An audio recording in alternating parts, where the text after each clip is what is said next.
Vanakkam viewers. So we are very glad to announce our channel is being relaunched from now on. And today we have two very special guests joining us, two experts in defense and strategic studies and international affairs, Dr. Niranjan and Advocate Shoukath Ali. So we warmly welcome them to our show. So in this episode, we are going to discuss in detail about the Waqf Amendment Act, US, China, and India's countermeasures. So I would like to leave it to you, sir. The stage is all yours. Thank you. Shoukath sir, just I wanted to bring about certain facts to your knowledge, because the government of India has proposed the Waqf Act, which has gone to the standing committee, and there are certain things that have been spoken about regarding political compulsions of this government for not going ahead with passing this amendment, or rather to say this act in the parliament in the last session itself. One of the compulsions was, it is stated that they did not have the numbers in Rajya Sabha, which they have crossed over by getting the requisite numbers last week. But apart from that, in the JPC also, many feel that all parties had to be given a chance, and all views had to be taken, because considering the numbers this present government is having, it's a minority government for all practical purposes. So I think the government thought it would be better if we send the bill to JPC, so that everybody gets a chance to view their opinion, and also government buys time to have a consensus on this particular issue. And also there, I think from one angle, the Muslim groups per se, there are various denominations which had its own issues with this bill. For example, in the 1954 Act, as you had stated several times, it was just the Hailil Ladis and that of the Deobandis who were given the larger say in deciding which the Waqf or control of the Waqf. But whereas now they have added other groups like Ismailis and that of later on the Shia were given a separate provision for within the Act. Boras have been added now, and different denominations are getting their say. So their views also need to be taken, and also I heard from the certain government sources, or rather to say the policy of the government is as such. Instead of the government trying to push this bill through in the parliament, they want the Muslim bodies themselves, or rather to say there are a large section of Muslim bodies like Dargah boards which want to have this bill, because it is stated that there are certain fault lines which is visually seen emerging between that of the Dargahs that control large chunks of land of Waqf properties, and that of the Deobandi or the Wahhabi or the Salafist inclined masjids, mosques, who also control a certain extent of the property. This dichotomy of Dargah versus the mosque is fast emerging, and the government wants to exploit the situation and wants one section to have, that is a section like Dargahs, which have a larger control of the properties, who give larger chunk of the contribution to the Waqf board in respective states, to have a say in this. Yes. So regarding this, I first had some different opinion altogether. I thought that all Muslim boards are united to have a diametrically opposite view with that of the government. But later on, by virtue of time, it is thanks to yourself and many of the well-meaning, patriotic, and that of pious Muslims who understand Quran and that of Rasul's proper teachings, who had elucidated their point of view and who wanted the Waqf to be in proper way, in proper order, and that of within the framework of the Constitution, and it is for the public purpose, that is the community's purpose at large. By doing so, I thought that the Dargahs are one way, or Dargah boards, or rather to say, I don't call it as Dargah board, Dargah Waqf, are in one way, are standing with that of the government to bring about this bill. For instance, I have seen several Dargah Waqfs in Tamil Nadu supporting this move, and that of even Ajmer Sharif, one of the prominent dargahs in India, they had supported this move, and there are many dargah waqfs which have come up in supporting. But I find that organizations which are inclined with Deobandi ideology, like parties which are inclined with that of radical views, like IUML, SDPI, for that instance, even the Jamaat-e-Islami Hind. Today evening, I had come up with a video whereby one of the important clerics, or rather to say the one of the important persons holding office in Jamaat-e-Islami Hind, is distorting the statement, and he is giving certain views which are in direct contravention of the Waqf Act. For example, he is trying to subvert the entire thing in such a manner that the government is trying to take control of the Waqf properties, which I feel is trying to create a communal situation, and it is inciting the masses. So I want your opinion regarding this contentious section 40. Uh, Doctor, as you rightly said, this government wants to broad base the control of the Awqaf, plural of Waqfs. So they want to undo the injustices committed in the past decade. Injustices in the sense that Dargahs, which held the largest properties, they were under the control of the boards, which were basically against the Dargah culture. They were mostly Deobandis or Ahladis. Those people had no qualms in saying that the Sufiana Dargah culture is against Islam, and these people ought not to have been selected into the boards because they don't believe in implementing the objects of the Waqf.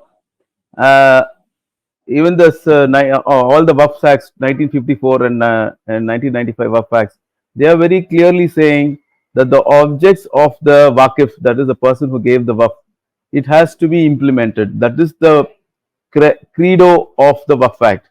But unfortunately, with these people, with these extremists, which were brought in by the Waqf Act of 1954, they are still controlling the Waqf.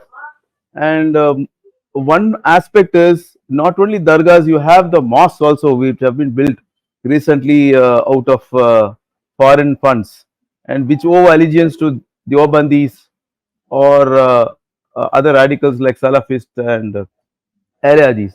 Those mosques are also included in the Waqfs. So these people have a greater voting power because while electing the representatives to representatives from the mutawalis means those like the trustees, they have a constituency that two people are elected under the 1995 Act. Those people have to be elected from the people from the Waqf mutawalis of the Waqf, and most of the mutawalis who win are from the mosques and not from the dargahs because they are outweighted. I think there are more Waqf uh, having a value of 1 lakh rupees. They have given a right to vote and they outvote the dargahs because they are more numerous. They have proliferated in the past 3 to 4 decades. They have proliferated. So they their voting power and their powers have to be curtailed. And now coming to section 40. Section 40, as you said, relates to the decision making power of the Waqf board on the question of what is a Waqf property.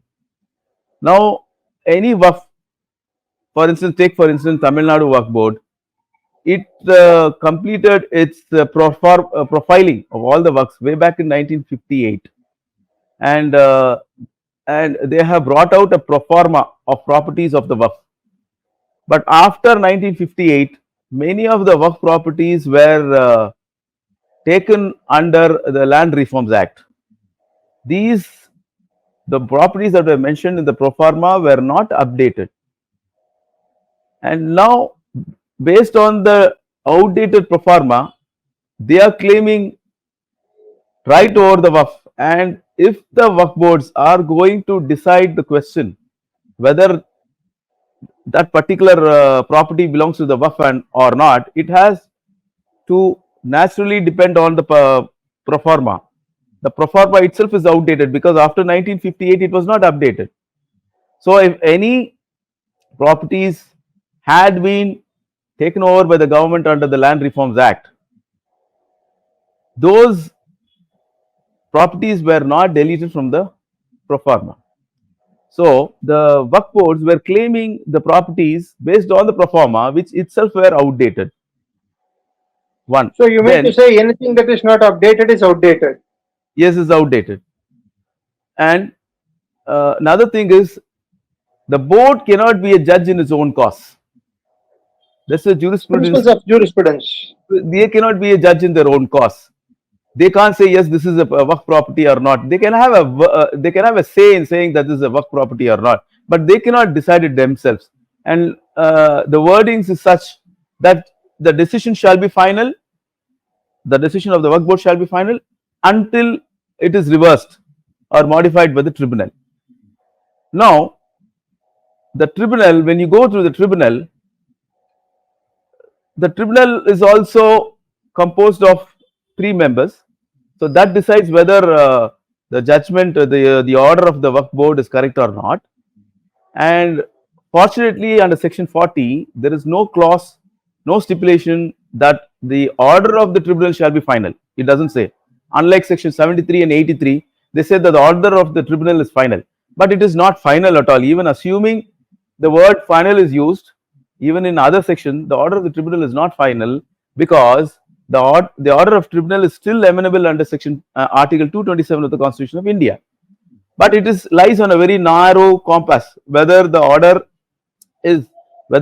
error is apparent on the face of the order on that ground. Now the entire 40 has been removed, and the power and the finality of the Waqf board is also removed.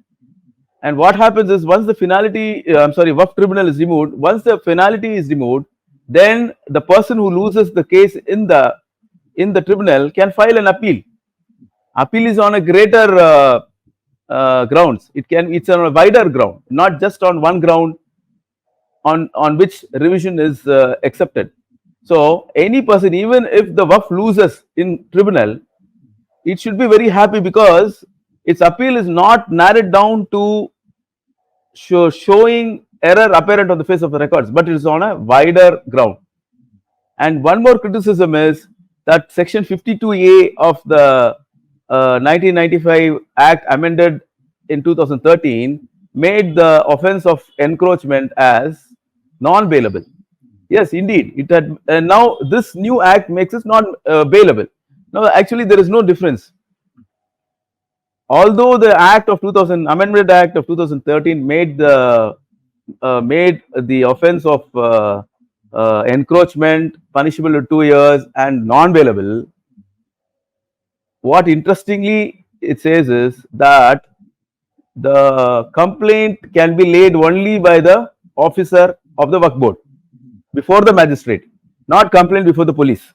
It's not that in a regular case you file a complaint with the police and police comes and arrests you. This is, complaint has to be filed only by the Waqf board official before the magistrate.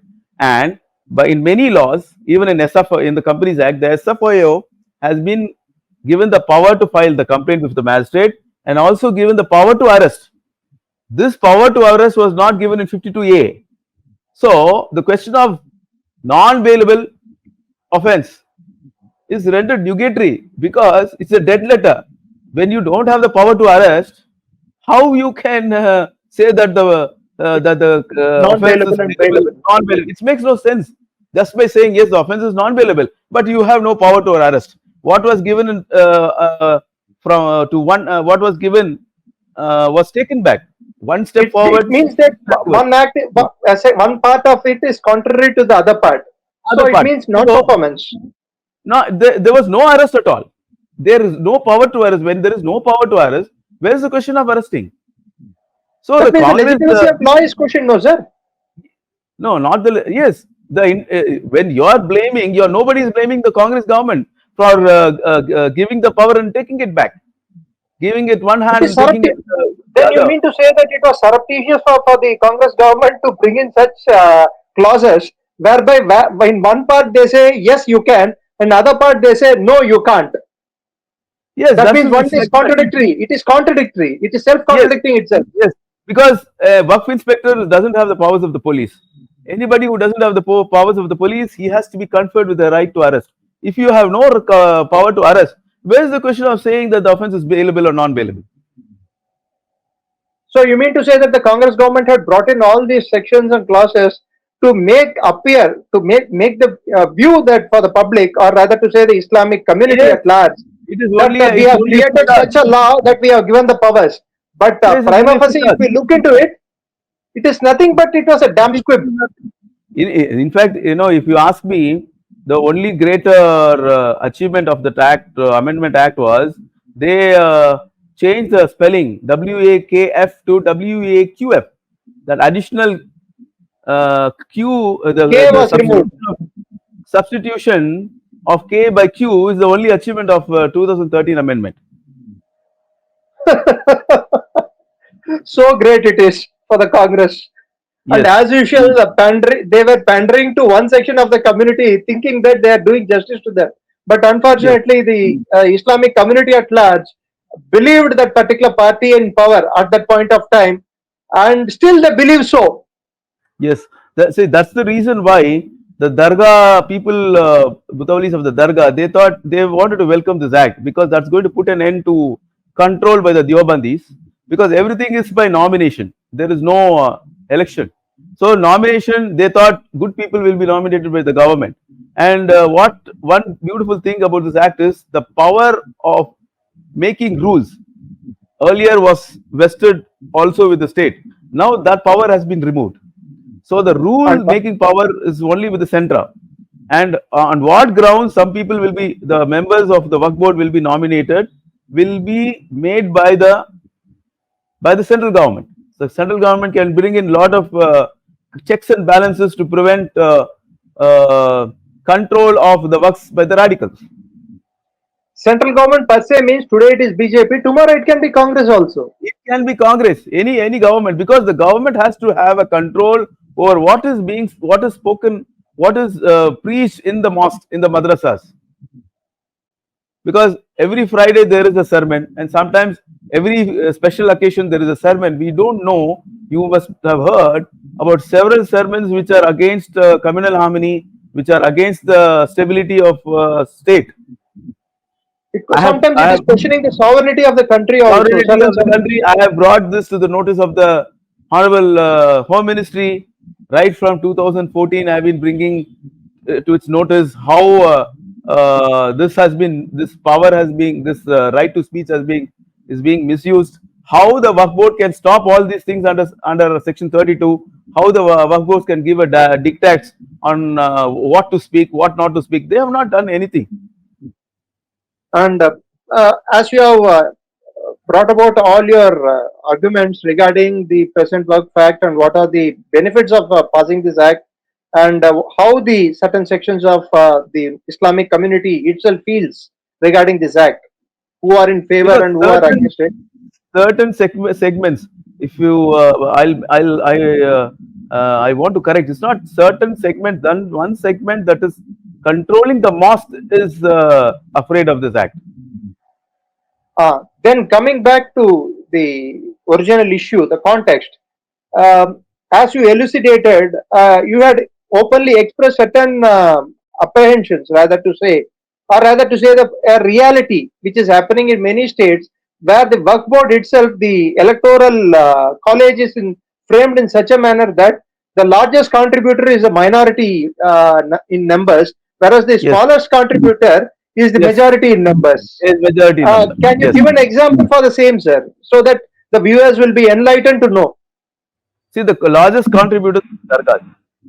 Okay, but they are outvoted, they are outnumbered by the proliferated mosques, because a lot of mosques have come about. Every street you can see one or two mosques. Okay, there is a competition also among the sects to build mosques. So these mosques also come under the Waqfs. So you have radicals controlling. Some mosques are very ancient mosques belonging to the traditional Sunnis, but those committees have been removed and committees have already come in. I have given a lot of examples. It has come out in the newspaper also how there is a Waqf called Nalband Masjid. The Sunni Mutawali committee was removed, and a person by name Inayatullah Sharif, who is already declared as an encroacher by the Waqf board, he has been appointed, and he brings in a preacher who talks about removing, who talks like the extremist, and he talks about Gaza and other places, Gaza and other Like, is it your international point? institutions. Is this your point of view, or is it out in the open, sir? It The is not my allegation that you point are of view. It making. is, allegations are already. We have given the recordings. The recordings are already there. Is there Government. irrefutable proof for it? Yes, there is irrefutable proof. There is no doubt that it was spoken So by the them. government must be know by now. The government must know about this, and they must have taken some action. I don't think so because they are now more emboldened. They say, "What can you do?" Oh, They are not then worried. that means that this act is necessary. This act is necessary. See, if the Waqf board doesn't appoint such people who are declared by Waqf board as an encroacher, and that person is appointed by the Waqf board to another Waqf, then government of Tamil Nadu also has to step in, and nip the radical thought in the bud. It should be quashed. That So has not happened. coming to our next issue regarding this Jamaat, which is creating a sense of panic among the Muslims by spreading all kinds of canards regarding this act. And misinformation campaign has been launched by Jamaat-e-Ulama Hind and Yes. that of certain sections of its followers. And this particular organization per se has its tentacles spread across South Asia. That includes the present day turmoil that is happening in Bangladesh is spearheaded by this very organization's tentacle, which is Jamaat-e-Islami, Jamaat-e-Islami. Bangladesh. And the same is happening in Khyber Pakhtunkhwa of Pakistan, where Pakistani army is brought to its knees and it is trying to negotiate truce with that of these radical elements in Khyber Pakhtunkhwa. And why only Khyber Pakhtunkhwa? In many parts of Pakistan. And this tacit understanding, or rather to say this type of nexus between the Pakistani army and Jamaat-e-Islami goes back to ages. That means the creation of Pakistan itself. Considering these facts, now US is also wading into this dangerous territory. US had already tried to play this game long back. As far as my knowledge goes, you can further enlighten me on this particular aspect. US is one such state which talks about freedom, democracy, rights, all kinds of stuff. But they are the most dangerous people on this planet who deal with all kinds of radical elements in the world. And this is a dangerous phenomenon that not only US is following, but also China is also practicing now, as of now. For 15-16 years, they had an understanding with Jamaat-e-Islami. A few days back, the Chinese ambassador in Bangladesh had something, I think I was rather astonished, taken aback, and rather I was, what to say, I could not comprehend further with words because it would look inappropriate in a debate. That is how the Chinese ambassador had spoken about a rapist party, because they were the rapists. They were the party which was sponsored by Pakistani army in 1971 to create the carnage that took place during Operation Searchlight on March 23rd, and subsequently during the entire phase of the massacre, the Bangladeshi massacre that took place before the Liberation War, was spearheaded by Al-Shams and Al-Badr, which was an extension of Jamaat-e-Islami. And I don't understand a country which calls religion as opium of masses and bans all kinds of religious activity, including in Ugyar province. And they deny the rights of Muslims, but whereas the same party comes and signs pacts with the most radical of radical elements in South Asia, that is Jamaat-e-Islami, whether it is in Pakistan or in Bangladesh. And thus, I think the same is being tried by these elements in India also. I have seen US diplomats hobnobbing with these type of radical elements. And one of the MPs, sitting MPs in the present parliament, who hails from Telangana, whose party legacy traces back to that of this Jamaat and Razakar movement. The CG of Hyderabad had gone and met him. And what is the hidden agenda of the US? I am unable to understand. Can you give a little bit of insight into the US line of thinking in all these activities, sir? Doctor, as you know, there is no hidden agenda, it's open. The United States has always relied on political radical Islam to counter communism, to counter socialism, to counter any idea which it considers to be its opponent. United States, that's the history of United States. United States has used Muslim Brotherhood. United States has used Jamaat-e-Islami. United States has used every known terror organization in the world, be it Al Qaeda in Libya or Syria or in Iraq. They have used all these elements to further their agenda. That has been their policy. And coming to image that is being built for Jamaat-e-Islami, I'm really astonished. As you rightly said, Jamaat, 9 of its members were hanged by Bangladesh after they were convicted for genocide. And the Chinese or the Americans or even lately the Australians calling them and commending them, it only shows how depraved they are. They are very much depraved. And they will go to any extent to support these organizations against India. Because naturally, Jamaat-e-Islami Kashmir and Jamaat-e-Islami Pakistan, they are against us. So anybody who can destabilize India is their friend, whatever be their ideology. And they, in fact, as you know, Jamaat-e-Islami has been the greatest beneficiary of US aid to jihadi organizations. That starts right from 1979. And Jamaat-e-Islami played a very vital role in fighting in Chechnya against the Russians. So, Jamaat-e-Islami has an international agenda which favors the Americans. Okay. Then what about this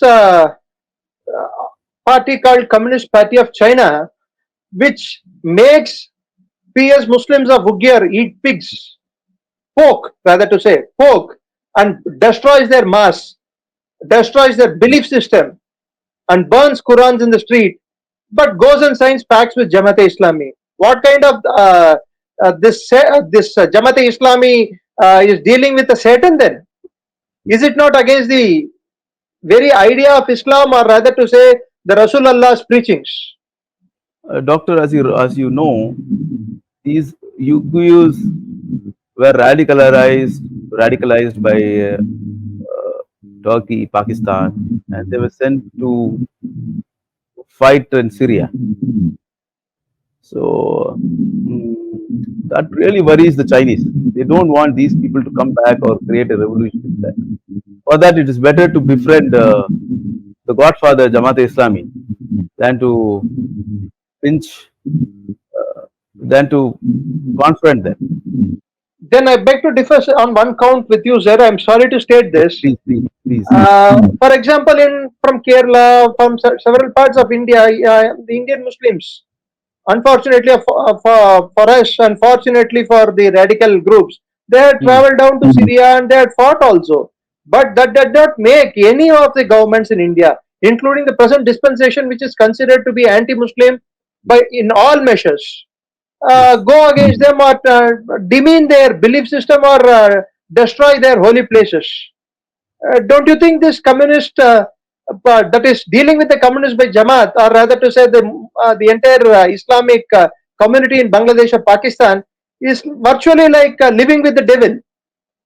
The doctor, it's not just proliferation of Uyghur-based terrorist groups in Central Asia and Syria. It's not just that. It is also there because even the Chinese wanted to protect their the Silk Route, Belt Road initiative and all that. So they needed a paramilitary organization like Jamaat-e-Islami because they also know in Pakistan the power lies also with the paramilitaries like Lashkar-e-Taiba, Jaish, and Jamaat-e-Islami. And Chinese have been stalling the declaration of some persons as terrorists by the UNSC Security Council. I understand, but on the same count, this so-called BRI, or rather to say that CPEC, China-Pakistan Economic Corridor, Economic is corridor. in complete disarray, and that of virtually it is going to become defunct in time to come, because the Baluch Liberation Army is giving a. It is not a headache.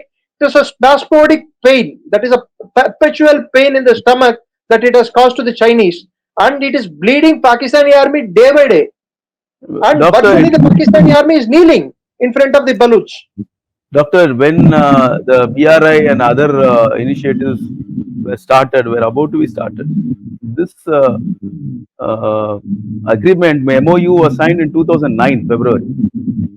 Not now, because some people are saying it was signed now. It was signed in No, no, 2009, it was 15, 16 years ago it was signed. 15, 16 years ago. So the scenario was different. Now the scenario is different. You are saying BRI is a failure, CCP, EPC is a failure, but that is nearly 18, 16 years after the signing of the MOU in 2009. At that After time, they 40, needed this. after 40 billion dollars going down the drain, Chinese are realizing it. Yes. Don't you think this Chinese Communist Party under Xi is trying to wade into waters which it doesn't understand how deep they are?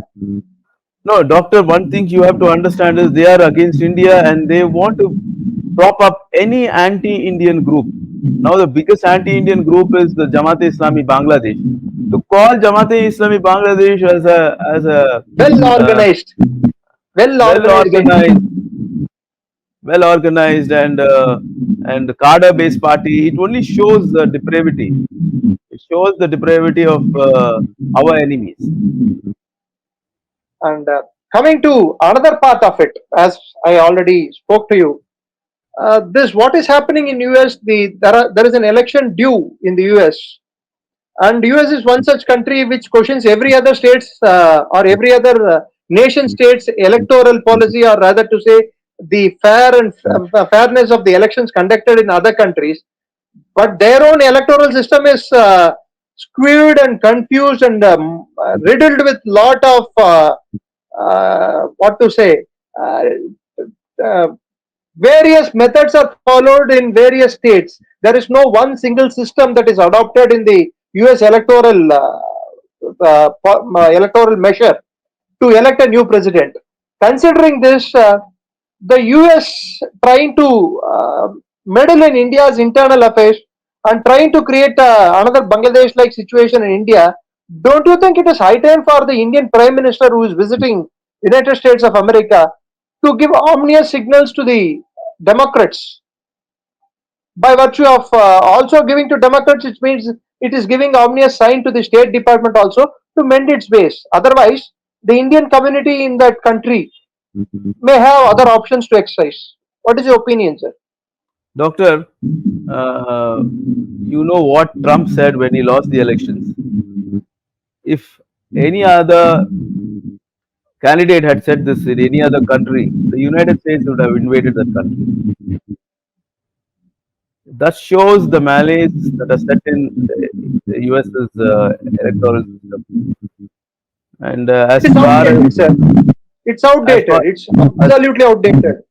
as far as what we have to do to counter, I am not an expert on that issue, so I better leave it to the experts. And Pardon me if I can express my opinion on this regard. Yes, please, please. I think that there is a calibrated move from our external affairs minister, that is Dr. Jaishankar, and that of a prime minister, both in countering China and that of United States. If you saw his recent visits to Brunei and Singapore, which fall under the soft underbelly of China in the South China Sea, it is giving inferences to China. If you enter into my sphere of influence, well, I have my say in your sphere of influence. Yes, yes. One. Two, the September fourth week visit of Prime Minister to UN under the aegis of United Nations. He is going to meet expatriate community in at large in US, and he is going to speak to them. Don't you think that the Prime Minister will give certain statements which will be somewhat hard to digest for the US ruling dispensation, which is fighting hard to return back to power? Doctor, as you know, our Prime Minister is strengthening BRICS, is strengthening rupee trade with other countries, like what we did with the UAE and with other countries. And if we are able to get oil, like we did with the Russians, if we are able to get oil from the OPEC against our currency, then that is going to dent the US. This is what we should be aiming for. This is going to be a death blow to America. And not only OPEC, there is one interesting interesting lacuna is that OPEC deals only with oil producing countries. There is no such stipulation. In OPEC, there is a stipulation that all the trade in oil trade should be done against the dollar, not against the basket of currencies. India, our Prime Minister is trying to break that. And if we can break, there's one more trade, energy trade, which is not linked to petrodollar. That is the gas. If we can get gas, for example, the Brunei visit was to strengthen that particular thing. Because there is no. Yes, OPEC is already wedded to the petrodollar system because the major Middle Eastern producing countries, barring Iran, they favor dollar trade. If we can convince the oil producing states, there is no organization of oil producing and exporting countries, and there is no mandatory petrodollar system there. If we can convince these people to give us gas against the Indian rupee, that's going to strengthen the Indian rupee, or it's some kind of a barter or some kind of exchange, some kind of parity is done, then that's going to strengthen the Indian economy. Because of Russian oil, we have survived. Look what happened to the Pakistanis. They didn't buy Russian oil, they brought the American oil that price set by OPEC. Today they are at a loss, and we are not at a loss. Our economy is growing, booming, because we didn't listen to the American dictates and we purchased Russian oil. Just to interject you at this point of time, I think one thing that keeps worrying US is the India's policy under this particular dispensation, that is especially under Prime Minister Modi and Dr. Jaishankar, which believes in the concept of strategic autonomy in foreign policy and security policy. And they have been advocating it. Many of the countries, including that of Japan, for example, France, to a lesser extent other countries which were in the American fold, are having second thought about just towing the line of America in international affairs. Yes. On every aspect that deals with that of Russian invasion of Ukraine, to that of the conflict in Palestine-Israeli conflict, everywhere they need not toe the line of America. They can have their own strategic autonomy or policy to decide in which direction they are going to go and what steps they are going to take in their enlightened self-interest, in their country's enlightened self-interest. Doctor, as you may remember that a petroleum minister was sacrificed on the altar of American interest. So Yeah, you talk about the UPA government. yes, they thought they thought this government will also be like that. They want such a pliant government. Actually, they many times try to push the envelope and Yes, requires the Indian government to yes, just yes, show the force to Dr. yes, Jaishankar. But I yes. don't think it's happening, sir. It's not happening. We purchased the S-500 missiles from the Russians also. And by the way, let me point out, I have certain, rather to say, I have my own uh, visualization, or rather to say, my understanding about the situation where the US feels perturbed. One, this concept of strategic autonomy will be a death blow to US predominant position as a world power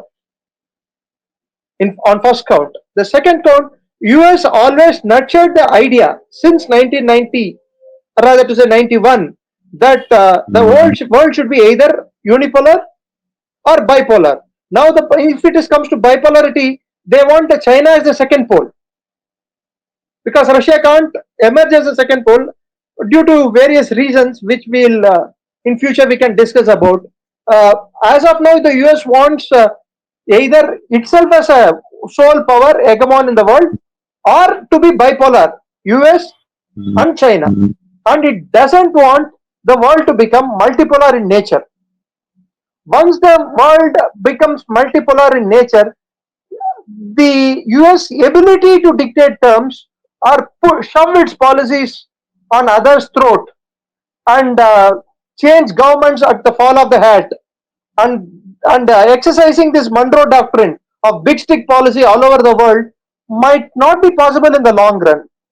And I think, after saying this, I think the biggest obstacle that may be facing as of now, or the significant obstacle I would state, would be India. Because, as you said, US had become a power to reckon with, not because it had won a war in Afghanistan, but this started with that of Kissinger's tactical moves which he did in 1970s, like making the petroleum linked to that of the dollar, Dollar, petrodollar economy. petrodollar. And this gave the strength bargaining chip for the US and also Yes, to its economy to be a predominant power. And yes, if de-dollarization gains momentum, it will lose whatever it had gained in last 50 years. yes, And also, another, and as a last point, I must add, if petrodollar is dismantled in the times to come, because I am seeing Mohammed bin Salman of Saudi taking certain measures against the petrodollar economy. Already Iran has taken certain measures. Regarding other Gulf states, less said is the better, because one of the other biggest oil reserves is in oil producing countries, Iraq, which is almost is in the country is in a state of confusion and chaos for almost 20 years. I think 20 years. 2003 US invaded that country, and there is no peace to be seen in that country for past 20 years. And now comes the real part, sir. So what I feel is that this de-dollarization is the biggest worry for the US, Yes, because the US internal debt per se is very high. Their yes, borrowings are very high. So, but they keep minting the dollar, believing that the world will consume it, thus yes, keeping the dollar rate at a very high level and keeping the US economy at float. yes. Once the dollar gets delinked with that of the modern gold, that is the petrol, Black gold. black gold, then what happens is that all these dollars are nothing but piece of paper, Papers. and Right, inflation will right. automatically go in the US, and this will lead to, what to say, complete Collapse. dismantling of US US. preponderance as a larger power in the world order, Yes, yes. predominant power in the world order.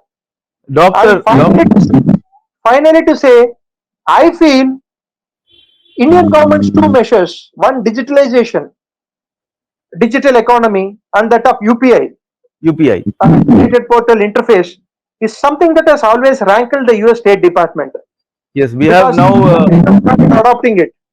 No, we have now UPI connectivity with Sri Lanka also. Almost every country, sir, for that matter. Almost every country for that matter. Even in Paris, we can UPI is their UPI transactions are being made. Either we are doing trade off with that of that currency with that of our currency, or we are going to UPI. I think UAE has already allowed UPI, much Yes. to the discomfort of US. Yes, even UAE has allowed. To that of Pakistan. Less said the Yes. better about Pakistan and its economy. And we don't Yes. want our UPI to function in Pakistan. It's a matter Yes. of fact. Matter of Let fact. it that country get destabilized by itself. So to sum up from my point of view, I'm summing up. I think as people of India who are law-abiding citizens, that your good self, myself, and many of us, I think that there are global powers who are trying to wade into the troubled waters. They want to create some kind of a tension or some kind of political instability, not to the extent of what they could achieve in Bangladesh, Yes. but to the level of creating policy paralysis within India and Yes. making the government's position to take decisions untenable. Yes. That and because apart from de-dollarization, UPI, and India is becoming virtually the voice of the global South, which China principally neglected. They said we have nothing to do with South. We are the second biggest power in the world. We are aspiring to be the number one power. But suddenly they realized India is getting all the limelight, and they jumped into it and they said, no, no, no, no, we are with global South. So this type of ping pong, what to say, policy of China, from jumping from monkey jumping that China usually does, they have done this time also. So what I feel as a thing is that we need to understand the larger strategic framework that is taking place around the world. There is a larger play that is happening, and based on that, we need to recalibrate and we need to have tactical adjustments within our internal polity. And I feel that sending this Waqf Act to the JPC, asking the viewpoints of Muslim community, some the government may accept, some may the government may reject, but there must be larger consensus which this government is trying to build, and by doing so, it is also getting fresh feedback from the community at large, and also trying to it is also exposing the radical views of certain elements within the community. And in fact, this work fact will bring the country much closer. It will increase the brotherhood among the countrymen. Yes. Yes. Irrespective of many differences they had in the past. What is your perception as a closing note, sir? My perception is yes, this will strengthen the Hindu-Muslim unity, because the Act also says that Hindus can become members of the Waqf boards, and this was the norm in the individual waqfs. I have shown you so many examples where Hindus were appointed to the managing committees of the Dargahs, right from the inception of this act, right from the inception of the Dargahs. And even as early as I gave you a document dated 1982, in which a very prominent Dargah in Tamil Nadu, Tenkani Kottai, Yarab, where lakhs and lakhs of devotees from Karnataka and Andhra come, that had a Hindu, two or three Hindus were there in the committee. Now, recently, the Sandanam, the sandal procession and anointment of sandal was done by the Hindu Panchayat leader. So, this differences between the Hindus and the Muslims came after the Wahhabis entered the field in the late 90s, petrodollars armed with the Gulf money. They are the people who drove the wedge, and they are still driving the wedge between the Hindus and Muslims.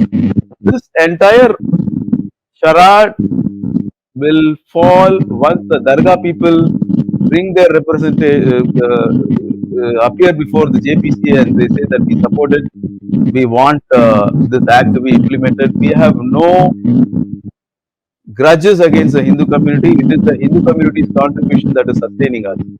Once that aspect is brought to the notice of the JPC, other members, members of JPC belonging to the other parties, I think this controversy will die naturally. Okay, okay. So, I think one aspect that I would like to dwell upon much deeper would be the rise of Jamaat in South Asia, Jamaat-e-Islami in South Islamic, Asia, yes, because it is rather, to me, it appears to be intriguing and also perplexing. How come a country as large as ours and that of Pakistan and that of Bangladesh, South Asia at large, how come an organization become larger than life and it could spread its tentacles and it could decide which party should be in power, which party should go out of power, and they can bring revolution, or rather to say coups and that of uh, takeovers, military takeovers, whatever you name it, at the fall of the head. There is something that is there ideologically that supports this type of thinking, and it has percolated down to the masses. yes, So I think we should delve somewhat deeper into the history of this particular organization. yes, yes, The next episode we would have this, and we must delve upon it, go tracing yes, its origin, that of its past, present, and future, where it is yes, heading to. This would yes, definitely pave way for us to understand what are the problems that India may face in its domestic front, that is yes. internal security front. Thank you, sir. Thank you for joining me. Jai Hind, And doctor. Jai Hind. Jai Hind. Meet you soon. Thank you. Thank you.